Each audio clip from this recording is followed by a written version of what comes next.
If I'm going to talk about limiting reactants, I want you to just analyze what does that term even mean? What would the term limiting reactant even mean?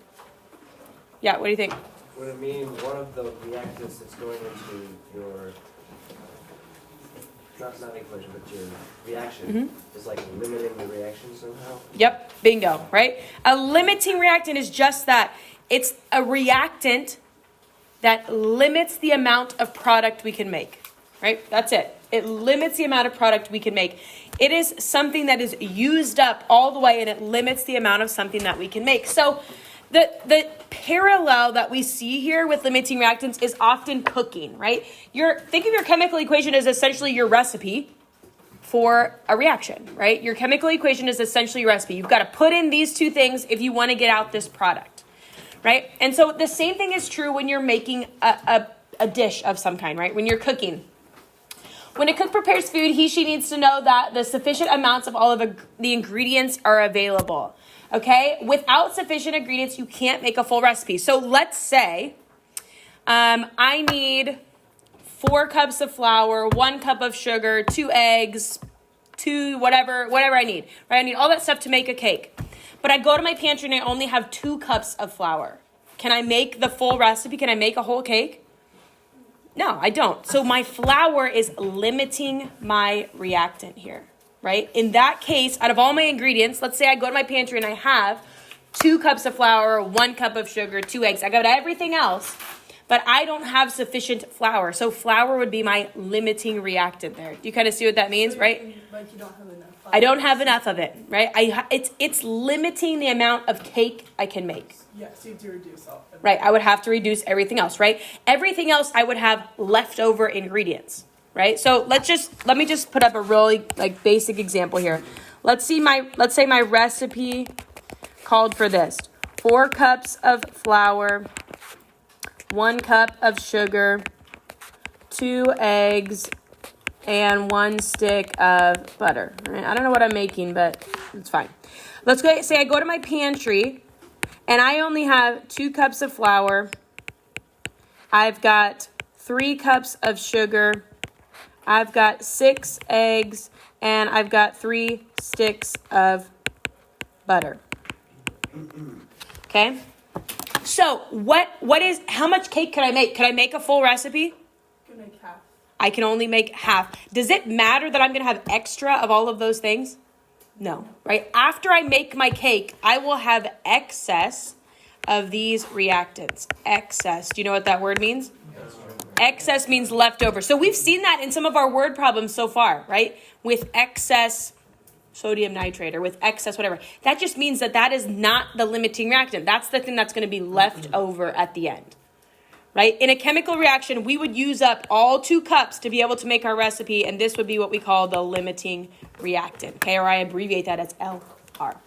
So in a lab situation, would we not have use for limiting or excessive, or you can pinpoint exactly? We would be able to pinpoint which is our limiting reactant, right? And so we're going to be able to do calculations as to what our limiting reactant is going to be based on what's the starting amount of each of our reactants. That's kind of what we're going to look at today.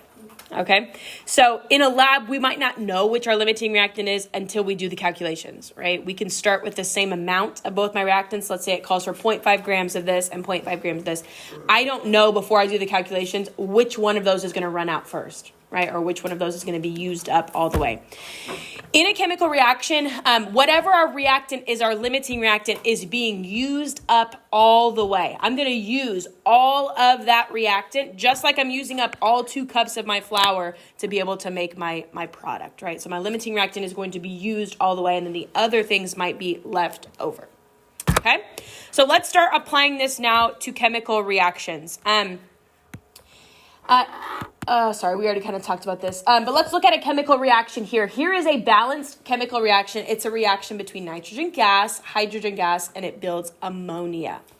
So it says how much NH3 could be made if 2 moles of NH2 were reacted with 3 moles of H2. So here's our reaction, but it's saying if I have 2 moles of N2 and 3 moles of H2, how much product could I make?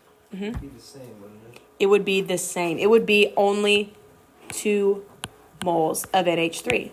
Do we agree with that? Do we see why that's the case? If I look at my stuff here, I needed exactly 3 moles of H2, which is what I was given. But I started with twice as much N2 as I needed, right? So in this case, which would be my limiting reactant? Hydrogen would be my limiting reactant because I've got twice as much as I need of N2, right? But I have exactly as much H2 as I need. So I will only be able to produce 2 moles of my product. And then what would be my leftover reactant? N2. I would have excess N2. And in this case, we would know exactly, I would have 1 mole of N2 left over, right? Can we see that part of it? I was started with 2 moles, but I'm going to use up 1 in the reaction. So I'm going to have 1 mole of it left over as well. Let's say, here's my recipe, here's my equation. Let's say I go to my pantry, my lab pantry, and I'm able to start with 4 moles of N2, and I'm able to start with 12 moles of H2. How much of my product could I produce? 8 moles, right? Because this is 4 times what I need, and it's also 4 times what I need. So do I technically have a limiting reactant here? Is either one of them going to run out before the other? No, because it's the same, right? They had the same ratios. Our ratios stayed intact here. Okay, let's try one more here. Let's say I go to my pantry and I pull out 3 moles of N2 and 16 moles of H2. How much of my product could I make? 6.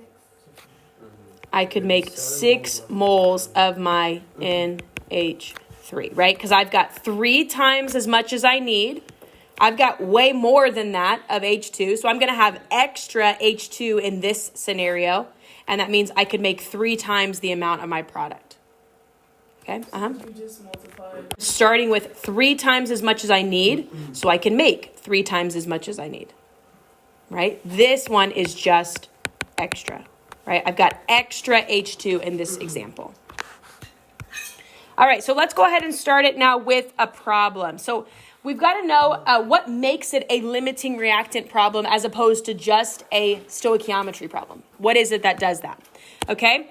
And the answer is if you are given 2 starting amounts, that's how you know it's going to be a limiting reactant type of problem because I've got 2 different starting amounts. I don't know which one is going to run out first. Okay? So this says, what's my limiting reactant when 82 grams...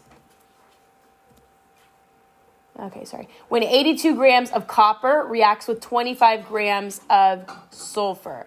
What's the maximum amount of copper sulfide that can be formed? So that's really the type of question we're answering. What is the most amount of product that we can form? So let's go ahead and just start here.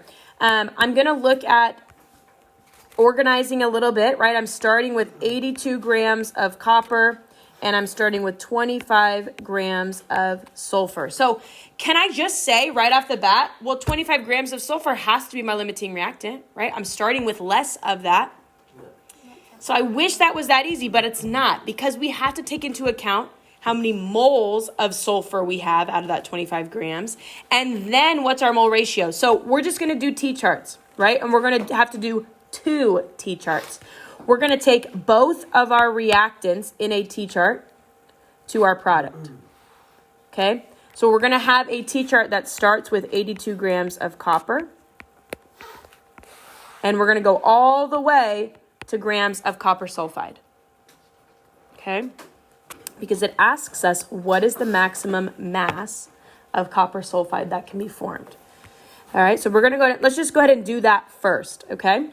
So we're going to go grams of copper to moles of copper. This is gram to gram stoichiometry. This is things we should feel comfortable with by this point. Okay? Then we're going to go mole ratio.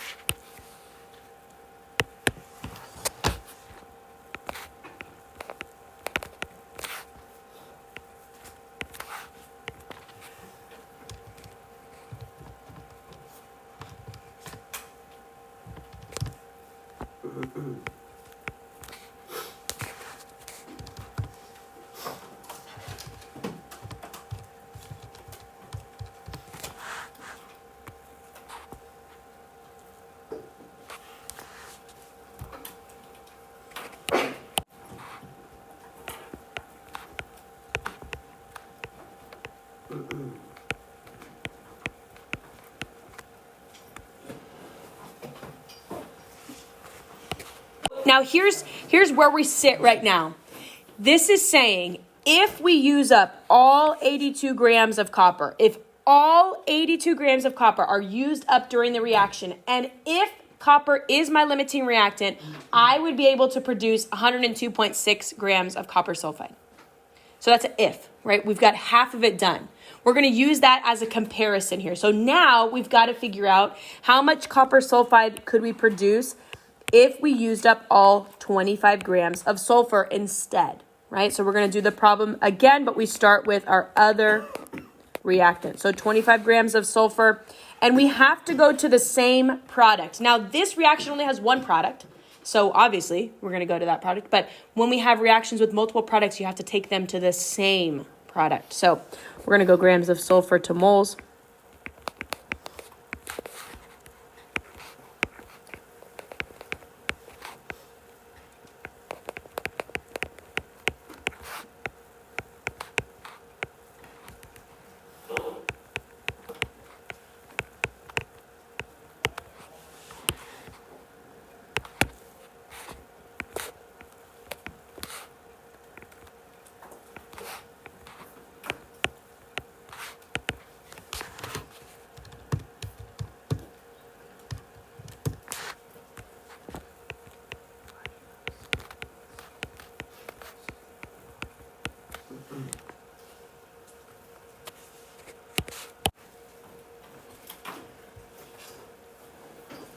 Okay, is that about what we had?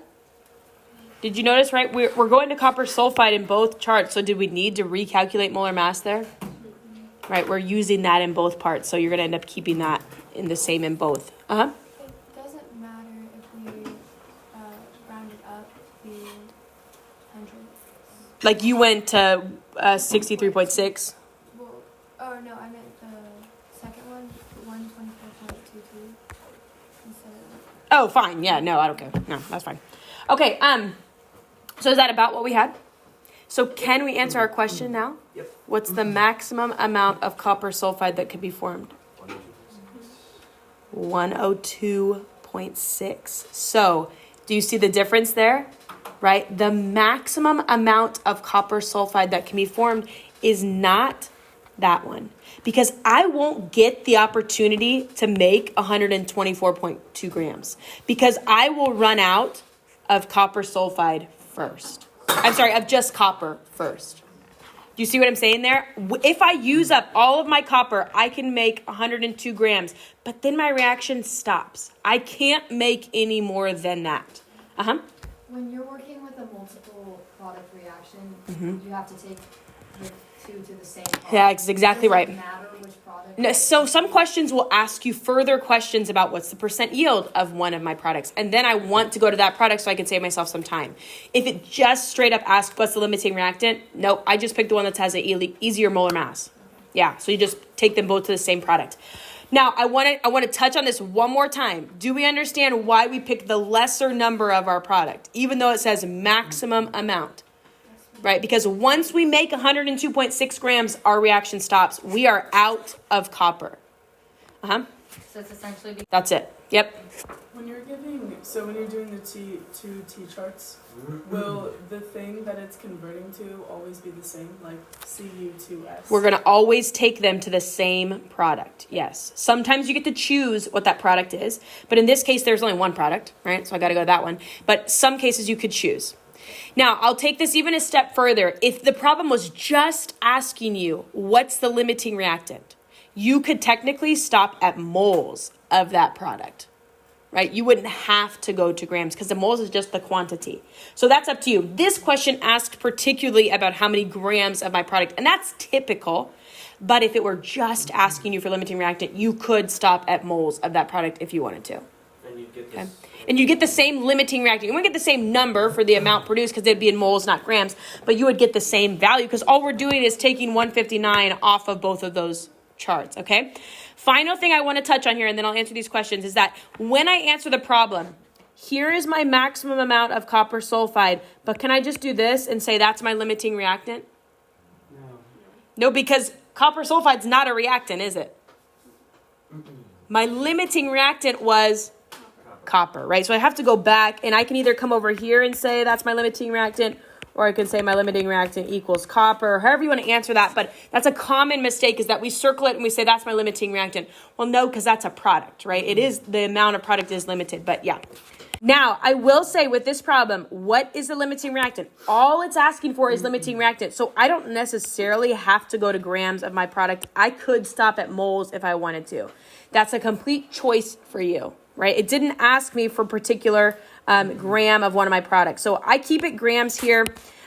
So we're going to go from 6 grams of HCl and 5 grams of magnesium. We are not given information or instructions about which product to go to. So that means you can pick which product to go to. Moles would be easy. Which one?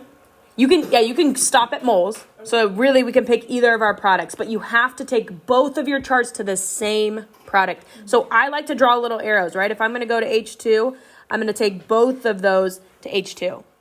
Because I have to be able to compare the single product I'm looking at. I can't compare moles of MgCl and moles of H2, right? That's not going to give me anything. So I've got to take them both to the same product. So we're going to go with 6 grams of HCl.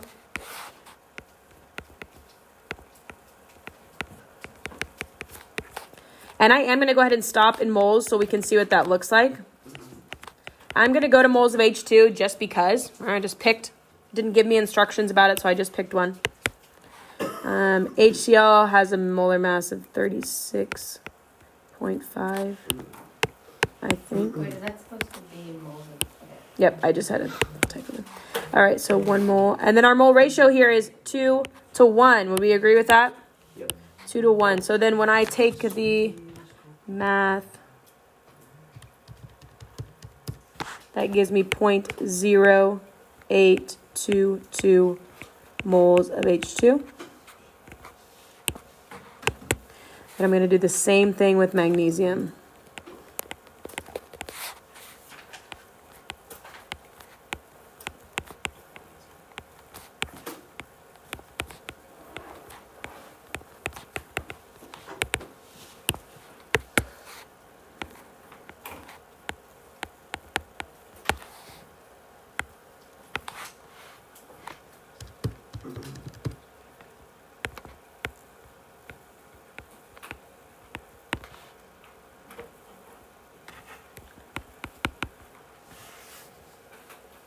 So is that about what we had with our values for H2?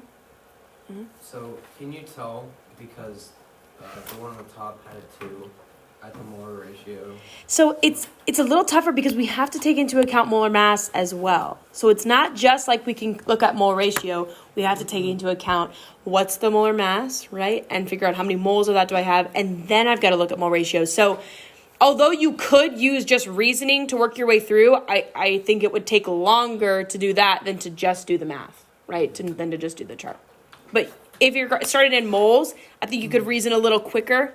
But starting in grams makes it tough to try to just reason your way through it, right? It's possible, but it makes it tough, okay? Is this about what we had for moles of each of those? If I were going to go ahead and go to grams, I would just multiply each of those by 2. It would still show us which one's larger, which one's smaller. So what's my limiting reactant in this case? HCl. Yep, hydrochloric acid. Perfect. Okay, and it didn't ask me any particular question about one of my products. So I got to pick what product I went to, but it's so important that we take them both to the same product. So the only This is building and balancing a combustion reaction. So I'm going to help you build it, and then I'm going to let you balance it. So a combustion reaction involves some sort of hydrocarbon, and then what else? What's our other reactant? Oxygen. Has to be oxygen. So is it just O? O2. it's O2, right? Those are the reactants in a combustion reaction. What do the products have to be in a combustion reaction? CO2 and water. Good. CO2 and H2O. So that needs to be balanced now. Okay? I want to go ahead and continue reading the problem here. It says, how many grams of carbon dioxide are formed? So it tells you, it instructs you which product to go to. So please, with these problems, you've got to make sure you read the whole problem. Otherwise, you could end up wasting your time, right, if you pick the wrong product. So make sure you read it all the way through and look at that. Okay? I'm going to give you a head start, and then I'll kind of get it going up here on the board as well.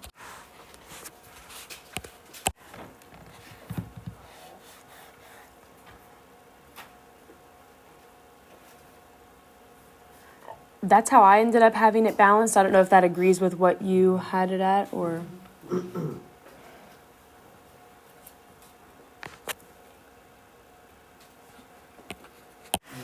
I like to kind of write on my reaction, right? So I can kind of focus myself in on what I'm starting with and what I need to go to.